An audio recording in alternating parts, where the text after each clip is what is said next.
کہ مجھے ان تینوں میں حصہ لینے کی توفیق دے، تینوں کا احتساب کریں۔ آپ دیکھیں کہ میری زبان کا کیا حال ہے، میری زبان کتنی دنیا کی باتوں میں مشغول رہتی ہے اور کتنی اللہ کے ذکر میں مشغول رہتی ہے۔ میں اپنا کتنا ٹائم جو ہے لوگوں کے ساتھ باتیں کرنے میں گزارتی ہوں، اور میں اپنا کتنا ٹائم اللہ کے ذکر میں، اللہ کی تلاوت میں گزارتی ہوں، قرآن کریم میں گزارتی ہوں۔ اللہ تعالیٰ جتنے غور سے قرآن کریم کی تلاوت سنتا ہے اتنے غور سے کچھ اور نہیں سنتا۔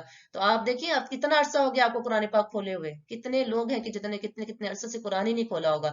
تو اپنی روٹین میں لے کر آئیں، روزانہ قرآن کی تلاوت کو اپنی روٹین میں، روزانہ کے اب سے نہیں پڑھے جا رہے، 2 پیجز پڑھ لیں، ہر نماز کے بعد 1 پیج رکھ لیں۔ نہیں چلو ہر نماز کے بعد انسان کی روٹین نہیں بنتی، ایک نماز کے بعد اپنی یہ روٹین رکھیں کہ میں نے 2 سے 3 پیج روزانہ کے پڑھنے ہیں، روزانہ کے پڑھنے۔ اتنی خوش نصیب امت ہے ہم، اتنی خوش نصیب امت ہے کہ ہمیں اس کے عربی ٹیکسٹ پڑھنے پہ بھی ثواب مل رہا ہے، الف لام میم پڑھنے میں 30 نیکیوں کا ثواب مل رہا ہے۔ تو اس سے بڑی کوئی خوش قسمتی ہو سکتی ہے؟ تو قرآن کریم کی تلاوت کو معمول بنائیں، روزانہ کی روٹین میں اس کو لے کر آئیں۔ بدنی عبادات دیکھیں کہ میری نمازیں کتنی اچھی جا رہی ہیں، میں تبلیغ کا کام کتنا اچھا کر رہی ہوں۔ تو ان چیزوں پہ اپنے غور کریں اور اپنی چیریٹی صدقات زیادہ سے زیادہ کریں، زیادہ سے زیادہ جو ہے وہ لوگوں کو دینے والے بنے، لوگوں کو پوچھ کے دینے والے نہیں، بغیر پوچھے ان کے جو ہے وہ مدد کریں۔ ان کے اپنے جو ہے جمع کرنے سے یہ مال جو ہے وہ دگنا نہیں ہوتا، جمع کرنے سے مال نہیں بڑھتا ہے۔ اگر آپ چاہتے ہیں کہ مال بڑھے تو اللہ کی راہ میں خرچ کریں۔ اللہ تعالیٰ کہتے ہیں کہ جو میری راہ میں خرچ کرتا ہے میں اس کو 700 گنا تک، اس سے بھی کئی گنا تک بڑھا کر جو ہے اس کو جو ہے واپس کرتا ہوں۔ تو اللہ کی راہ میں زیادہ سے زیادہ خرچ کریں، اپنے مالوں کو جمع کرنے والے نہ بنے۔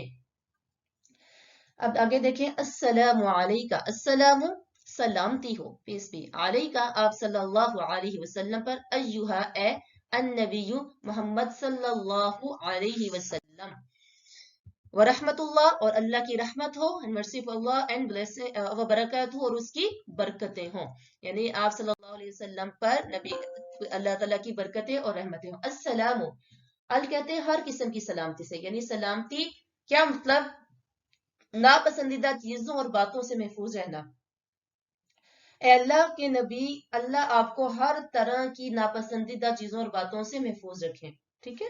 تو کتنے عظیم تھے ہمارے پیارے نبی کریم صلی اللہ علیہ وسلم، صحابہ کرام نے اپنی جانوں کی قربانی دے دی آپ صلی اللہ علیہ وسلم کے کلمے کو بڑھانے کے لیے۔ تو ہم سب کو بھی آپ صلی اللہ علیہ وسلم کے کلمے کو آگے پھیلانے کے لیے اور ان کی سنتوں پر کو جو ہے زندہ کرنے کے لیے اپنی جان کی قربانی دینے سے بھی دریغ نہیں کرنا چاہیے، تاکہ ہم آپ صلی اللہ علیہ وسلم کی زیارت کر سکیں اور آپ صلی اللہ علیہ وسلم کے ہاتھوں سے حوض کوثر پی سکیں۔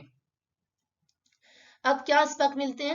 دیکھیں اوپر کی 3 عبادتوں کو جو ذکر ہوئی تھی، الطیبات، الصلوات اور التحیات میں، تو جس نے بہترین طور پہ انجام دیا، یعنی جس نے ان عبادتوں کو بہترین طریقے سے کیا اور جس نے ہم کو سکھایا کہ ان عبادات کو کیسے کیا جائے، اس ہستی پر یعنی محمد صلی اللہ علیہ وسلم پر 3 چیزوں کی دعا ہے، سلام کی، رحمت کی اور برکتوں کی۔ سلام یعنی سلامتی ہو، یعنی اللہ پاک آپ کو ہر طرح سے محفوظ رکھے۔ رحمت ہو یعنی اللہ کا احسان، اس کی بلیسنگز، اس کی مرسی آپ پر ہو۔ برکتیں، ہر احسان، فضل، خیر اور بھلائی میں زیادتی رہے۔ دیکھیں ہم جب آپس میں مسلمان ملتے ہیں تو کیا کہتے ہیں؟ السلام علیکم۔ السلام علیکم کا مطلب کیا ہوتا ہے؟ کہ آپ پر ہر قسم کی سلامتی ہو۔ کیا مطلب؟ یعنی آپ کے دین میں، آپ کے ایمان میں، آپ کی صحت میں، آپ کے مال میں، آپ کی فیملی میں، آپ کی ہر ایک چیز میں آپ کیا ہوں؟ محفوظ رہیں، کوئی بھی کمی، ناپسندیدہ چیز آپ کے سامنے نہ آئے۔ تو کیسی زبردست چیز ہے۔ اور یہ جو السلام علیکم ہے، یہ ہیلو ہائی جو ہم کہتے ہیں، گڈ مارننگ جو کہتے ہیں، اس کے مقابلے میں کتنی زبردست چیز ہے، اور سنت پر عمل کرنے کا ثواب الگ ہے۔ یہ جو ہمارے بچے ہیں، چلو باہر تو ملتے ہیں، وہ ایک دوسرے کو، گوروں کو ہیلو ہائی کہیں، لیکن جب آپس میں بھی ایک دوسرے کو مل رہے ہوتے ہیں نا، میں نے اکثر مساجد میں بھی دیکھا ہے، مسجد میں دیکھا ہے کہ جب آپس میں ایک دوسرے کو مل رہے ہوتے ہیں ہیلو ہائی، تو میں ہمیشہ کہتی ہوں کہ السلام علیکم اپنے بچوں میں یہ عادت ڈیولپ کریں کہ بیٹا جب کسی مسلمان بہن بھائی کو دیکھیں تو ہمیشہ ایک دوسرے کو سلام کریں، سلام کریں۔ السلام قبل الکلام، بات کرنے سے پہلے سلام ہے، تو ہر طرف سے کیا کرنا ہے؟ آپ نے سلام سے ابتدا کرنی ہے۔ السلام، سلام ہو، علینا ہم پر، وعلا اور اوپر، عباد اللہ اللہ کے بندوں پر، الصالحین جو بہت نیک ہے، پایس ہے، رائچیس ہے، ان پر کیا ہو؟ سلام ہو۔ تو اب اللہ کا لیسن کیا ملتا ہے ہمیں سے کہ اللہ کا انعام کن پر ہے؟ ہم پڑھ چکے ہیں اولئک الذین انعم اللہ علیہم من النبیین والصدیقین والشہداء والصالحین، کہ اللہ کا انعام جو ہے وہ انبیاء پر ہے، صدیقین پہ ہے، شہداء پر ہے اور صالحین پر ہے۔ یہاں پر نبی پر سلام ہے، اور پھر دیکھیں پہلے آپ نبی کے وسلم پہ سلام گزر گیا، پھر صالحین پر ہے اور درمیان پہ ہم پر ہے۔ پہلے آپ صلی اللہ علیہ وسلم پر سلام گزرا، اینڈ میں صالحین پر، اور درمیان پہ علینا ہم پر سلامتی کی دعا کی گئی ہے۔ اس میں اشارہ اس طرف ہے کہ جو النبی کریم محمد صلی اللہ علیہ وسلم کے لیے دعا ہم کریں گے سلام کی، سلامتی کی، وہ تو مقبول ہے، وہ مقبول ہوگی، قبول ہے، اور جو صالحین کے لیے دعا کی جائے گی وہ بھی قبول ہے۔ تو بہت امید ہے اللہ کی ذات سے کہ جب ان دونوں کے حق میں دعا قبول ہے تو درمیان میں جو ہم جیسے گناہ گار ہیں، جو خطا کار ہیں، اللہ تعالیٰ جو ہے وہ ہم جیسے گناہ گاروں کے حق میں بھی رعایت فرمائیں گے اور اللہ تعالیٰ ہمیں بھی بخش دیں گے۔ تو یاد رکھیں اللہ کی رحمت اس کو ملے گی جو عمل کے ساتھ اس کو حاصل کرنے کی کوشش کرے گا، جیسے کہ صالحین نے کیا۔ اس لیے ہمارے لیے یہ میسج بھی ہے کہ ہم دعا کریں، کہ ہم دعا کے ساتھ ساتھ نیک اور صالح بننے کی کوشش کریں۔ اس لیے قرآن میں انعام ملنے والوں کے 4 گروپس میں سے پہلے انبیاء کا ذکر ہے اور آخر میں صالحین کا ذکر ہے۔ اب دیکھیں ہم کیا بن سکتے ہیں، نبوت کا سلسلہ ختم ہو گیا ہے، ہم صدیق بن سکتے ہیں، اب ہم نبی تو نہیں بن سکتے نا، اب صدیق بن سکتے ہیں یا شہداء بن سکتے ہیں یا صالح بن سکتے ہیں۔ تو روزانہ کروڑوں لوگ نماز میں یہ دعا کرتے ہیں کہ اگر ہم ان کی دعا لینا چاہتے ہیں تو ہم کو صالح بننے کی کوشش کرنی ہوگی۔ اللہ ہمیں صالحین میں سے بنا دے تاکہ ہم ان کی دعاؤں سے فائدہ اٹھانے والے بن سکیں۔ صالح بنے اور صالح بننے کے ساتھ رہنے کی پلاننگ کریں، یعنی صالح خود بھی بنے، پائس خود بھی بنے، اور جو لوگ نیک ہیں ان کے ساتھ رہنے کی پلاننگ کریں۔ ایک حدیث میں ہے کہ ایمان والے جب عباد اللہ صالحین کی دعا کرتے ہیں تو آپ صلی اللہ علیہ وسلم نے فرمایا جتنے بھی ایمان والے ہیں سب کو اس کا فائدہ ہوتا ہے۔ اللہ ہمیں بھی نیک لوگوں میں بنا دے تاکہ ہم ان کی دعاؤں سے بینیفٹ یعنی پورا فائدہ اٹھانے والے بن جائیں۔ اگر آپ کسی صالح پرسن کے ساتھ نہیں رہتے ہیں تو ٹائم اپنا نہیں سپینڈ کر رہے، نہیں گزار رہے، تو اس کا مطلب یہ ہے کہ آپ نیک نہیں بن سکتے، کیونکہ یہ جو ساتھ ہوتا ہے، یہ جو کمپنی ہوتی ہے، یہ بڑا کام کی چیز ہوتی ہے۔ آپ اپنی کمپنی سے بہت زیادہ چیزیں سیکھتے ہیں۔ اگر آپ کی کمپنی جو ہے وہ نیک لوگوں میں سے ہے، جن کا ذکر اللہ کے ذکر، جن کا جو مجلس ہے وہ اللہ کے ذکر سے شروع ہوتی ہے اور اللہ کے ذکر پہ ختم ہوتی ہے، تو وہ اس کا چیزوں کا آپ کو بہت فائدہ ملے گا، آپ کو کچھ نہ کچھ اچھا سننے کو ملے گا۔ تو آپ اگر چاہتے ہیں کہ آپ نیک بنے، صالح بنے، تو اپنے آپ کو جو ہے کیا کریں، نیک اور کاروں لوگوں میں سے رکھیں اور ان کے قریب رکھیں تاکہ آپ پر بھی اللہ کی رحمتیں ہوں، کیونکہ جب آپ جو ہے اللہ کی رحمت، آپ جب ایسے لوگوں کی مجلسوں میں جاتے ہیں تو ایسے لوگوں پہ اللہ کی رحمتیں ہو رہی ہوتی ہیں، تو جب آپ لوگ ان کی مجلسوں میں جاتے ہیں تو وہ رحمتیں آپ پر بھی نچھاور ہوتی ہیں، آپ بھی اس سے جو ہے فائدہ اٹھانے والے بنتے ہیں۔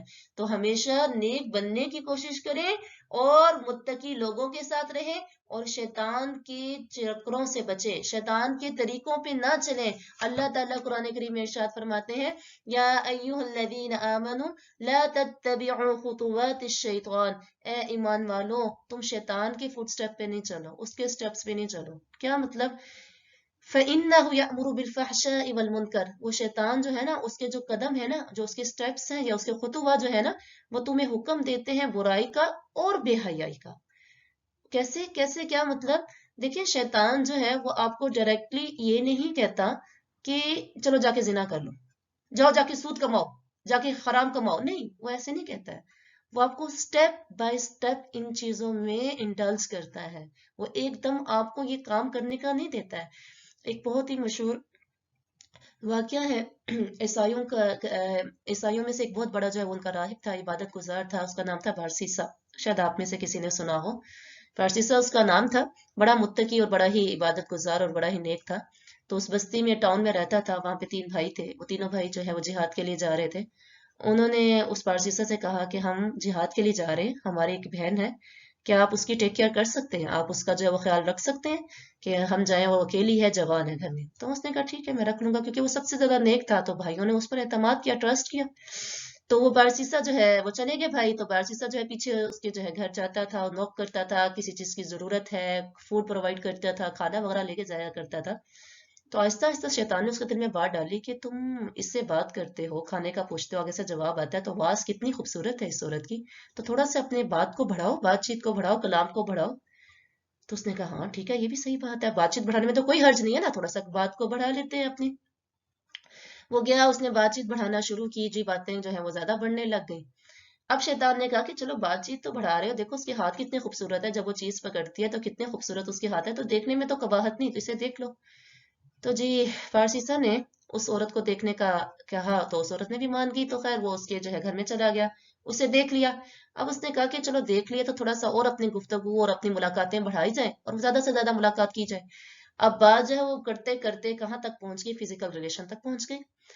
جب فزیکل اس کا جو ہے ریلیشن بنا اس عورت کے ساتھ، تو وہ عورت جو ہے وہ پریگنٹ ہو گئی اس کی وجہ سے۔ اب جب اس کی پریگننسی ٹھہری تو شیطان نے پارسیسا کے دل میں بات ڈالی کہ تو کتنا عبادت گزار تھا، تو کتنا متقی تھا، کتنا پرہیزگار تھا، یہ تو نے کیا کام کر لیا۔ اب جب اس کے بھائی آئیں گے، ان کو پتا چلے گا وہ تیرے پر اعتماد کر کے گئے تھے، وہ تو بڑا، تیری تو بڑی بدنامی ہوگی، تو اب تو اسے قتل کر دے۔ پارسیسا نے اسے قتل کر دیا اور جا کے اسے دفنا دیا۔ بھائی واپس آئے، انہوں نے کہا ہماری بہن کا ہے، اس نے کہا مجھے تو نہیں پتا، وہ لگتا بھاگ گئی ہے، کہاں گئی ہے، مجھے کچھ علم نہیں ہے۔ بھائیوں نے بھی یقین کر لیا کہ ٹھیک کہہ رہے، اتنا عبادت گزار ہے، یہ جھوٹ تو نہیں بول سکتا نا۔ اب شیطان نے کیا کیا، تینوں بھائیوں کے خواب میں آیا اور ان کو دکھایا کہ تمہاری بہن کو اس پارسیسا نے قتل کیا ہے اور فلاں فلاں جگہ ہے، وہاں پر اس نے اس کو دفنایا ہوا ہے۔ بھائی وہاں پہنچے، وہاں پہ اپنی بہن کی لاش کو نکالا، یہ بات پروو ہو گئی کہ اٹ واز پروون کہ یہ جو ہے اس کو جو قتل کرنے والا کون ہے، اس کا مرڈر یا کلر جو ہے وہ یہ پارسیسا ہے۔ کنگ تک جو وہاں کا بادشاہ تھا، وہاں تک جو ہے مقدمہ گیا، تو یہ بات ثابت ہوئی کہ جو پارسیسا جو ہے وہ کیا ہے، گلٹی ہے، اور اس کو جو ہے اب کیا ہوگی، ہینگ کیا جائے گا، یعنی اس کو ہم پھانسی دیں گے۔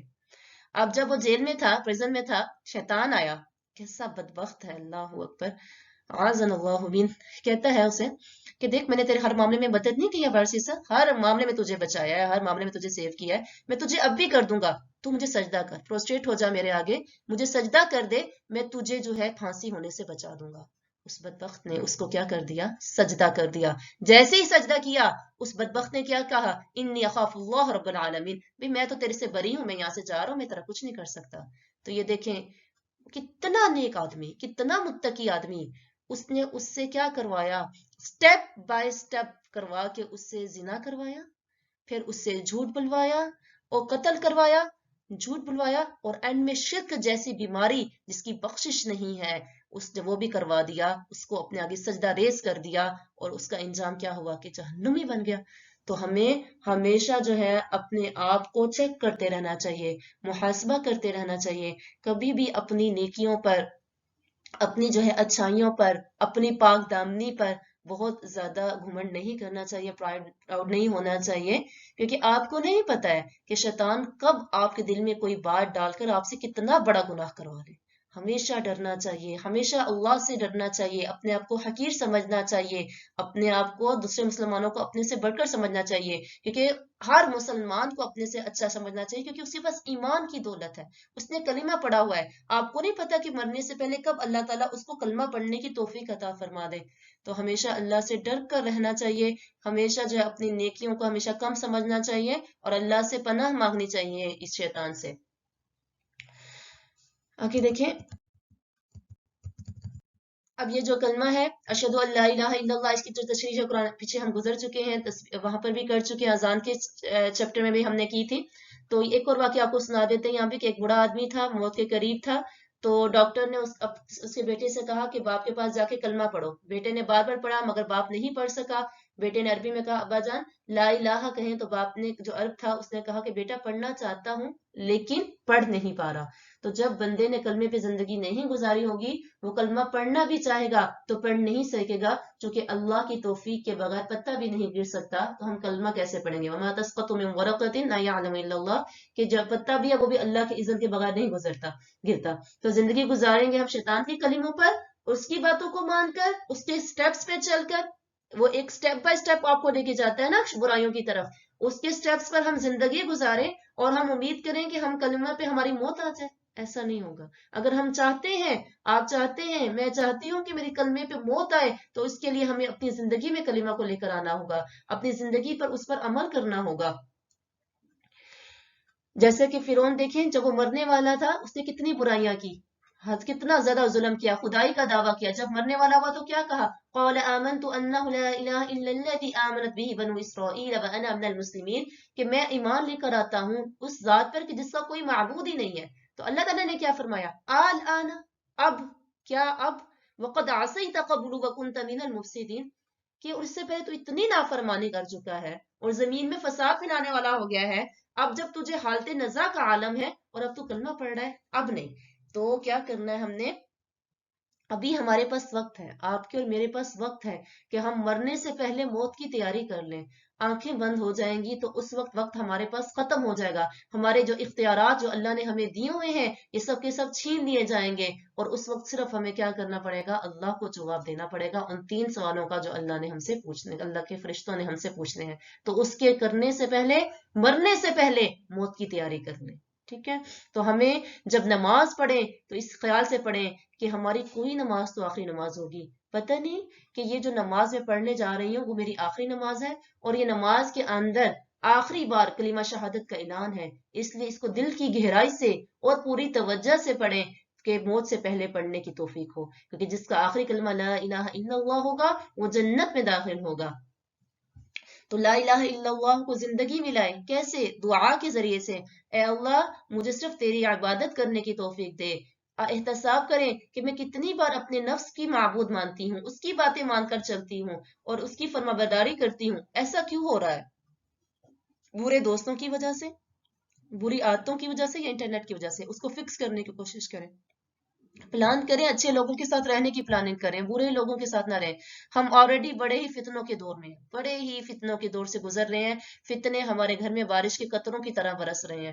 ہم آلریڈی اس میں مبتلا ہیں، اور اس پر ہم سونے پہ سہاگا جسے کہتے ہیں، برے دوستوں کے ساتھ رہنا شروع کر دیں تو بتائیں ہمارا کیا حل ہوگا. اپنے بچوں کو بھی محفوظ رکھیں، برے دوستوں سے، گوروں کی کمپنی سے محفوظ رکھیں. انہیں مسلمان دوستوں کے ساتھ رہنے کی جو ہے وہ عادی بنائیں کہ آپ کے بچے بھی جو ہیں وہ مسلمان بچوں کے ساتھ رہیں اور مسلمانوں کے ساتھ اٹھنا بیٹھنا رکھیں. ٹھیک ہے؟ اور تبلیغ کریں، اس پیغام کو لاکھوں کروڑوں لوگوں تک آگے پہنچائیں. آگے اشہد، میں گواہی دیتی ہوں، I bear witness، انا، کہ محمد صلی اللہ علیہ وسلم، عبدہ، اس کے بندے اور اس کے رسول ہیں. اذان کے سبق میں اس کی تشریح بھی گزر چکی ہے. یہاں پر عبدہ اور رسولہ کے الفاظ زیادہ ہیں. تو ہم سب کو اور اس دنیا کو اور ہر چیز کو اللہ نے بنایا ہے. ہم اللہ کی ملکیت ہیں، اس لیے ہمیں اس کا سچا بندہ بن کے رہنا چاہیے. محمد صلی اللہ علیہ وسلم اللہ کے سب سے بہترین بندے ہیں اور ہمارے لیے سب سے زبردست اگزامپل ہیں. ٹھیک ہے؟ ایک رول ماڈل ہیں. اللہ تعالیٰ فرماتے ہیں وَكَذَلِكَ جَعَلْنَاكُمْ أُمَّةً وَسَطًا لِتَكُونُوا شُهَدَاءَ عَلَى النَّاسِ، کہ ہم نے تمہیں ایک درمیانی امت بنایا کہ جو لوگوں پر گواہی دے. کس چیز کی گواہی دے؟ وہ بتائے، لوگوں پہ شہادت دے کہ ہمارا دین کیا ہے، ہمارے نبی کیا ہے، اللہ کیا ہے. ان سب چیزوں کی ہمیں لوگوں پر گواہی دینی ہے، ہمیں انہیں بتانا ہے. تو ہر نماز کے تشہد میں 5 اذانوں اور 5 اقامتوں میں یعنی روزانہ تقریباً 25 سے 30 بار سنا کر اور 10 بار ہم پر شہادت کے الفاظ دہرا کر یہ یاد دلایا جاتا ہے کہ ہم کو یہ کام کرنا ہے، یعنی دین کے پیغام کو بتانا ہے اور ہمیں اسے آگے زیادہ سے زیادہ پھیلانا ہے. سبحانک اللہم و بحمدک، نشہد ان لا الہ الا انت، نستغفرک و نتوب الیک. السلام علیکم ورحمۃ اللہ وبرکاتہ.